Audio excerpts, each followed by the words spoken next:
Hey everyone, I'm Sev, and welcome to my Eco Talk, the show where we talk about simple ways to take care of our home, planet Earth. Let me start with something to think about. When you toss something in the trash, do you ever wonder what actually happens to it? It doesn't just vanish. In fact, a lot of what we throw away ends up affecting the environment in ways we don't always see. Today, we are going to look at how our everyday habits can harm the environment and what we can do to turn things around. One of the biggest challenges we face today is pollution.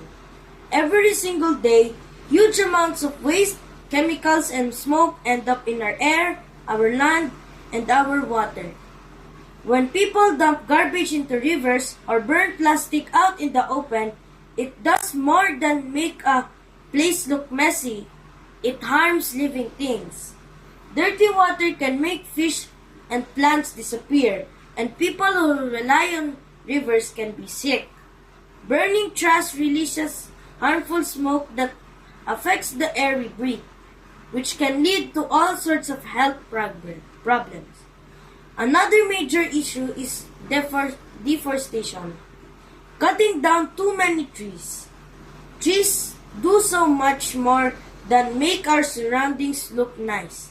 They clean the air, keep the soil healthy, and provide shelter for countless animals. When forests shrink, temperatures rise and land dries out, and floods become more common. But here's the hopeful part. We are not helpless. Here are some simple things we can do. Number 1. Reduce, reuse, and recycle. Before you throw something away, pause for a moment and ask yourself, can I use this again? Can someone else use it? Can it be recycled?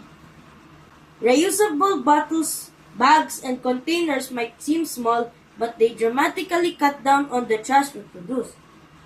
Number 2. Save energy and water. Turning off the lights, unplugging devices, taking shorter showers, these tiny habits adds up fast. When millions of people do them, we use less energy, burn fewer fossil fuels, and reduce harmful emissions. Planting trees, joining a cleanup drive, or simply encouraging eco-friendly habits at home are all great ways to make a difference. Every action, no matter how small, helps. Starting today, try choosing one small eco-friendly action each day. Bring your own tote bag, skip plastic straws, pick up a piece of litter, anything that helps, one step at a time.